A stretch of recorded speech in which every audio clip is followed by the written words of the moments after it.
And now here are true facts about SPP teachers. The SPP teacher is a rare and endangered species, expected to achieve extinction level by end of June 2018.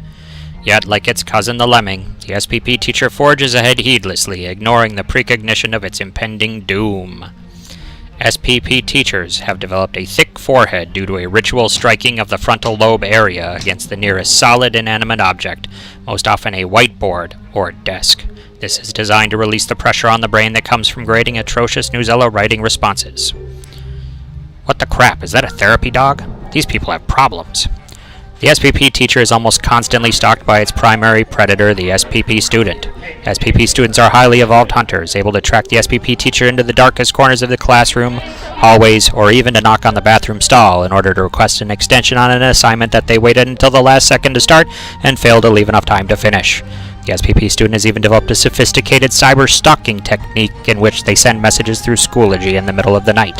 The SPP teacher's only defense against these insatiable carnivores is to offer them highly processed snack foods and caffeinated beverages, which dull them into a relaxed stupor, allowing the SPP teacher to continue to pretend that they are performing at a cabaret in Paris.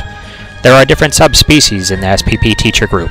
The SPP math teacher spends an inordinate amount of time trying to share their love of all things numerical with students who could only be brought to care if they were secretly inserted into Instagram stories.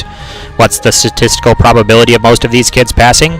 Can infinity have a negative value? The SPP science teacher spends the majority of its time trying to keep students from lighting themselves on fire or blowing up the wet lab. While teaching them about survival of the fittest, they also offer experiments that provide weaker students the opportunity to eliminate themselves from the gene pool. Darwin approved. The SPP English teacher concerns itself with the minutiae of punctuation, something that pretty much only matters to high school English teachers. To understand this, imagine being in a burning building and thinking to yourself, boy, that upholstery really clashes with those drapes. And who was the genius who hung that portrait off center? That is how the English teacher do. SPP specialists are the loudest subspecies, impressive considering they compete with social studies.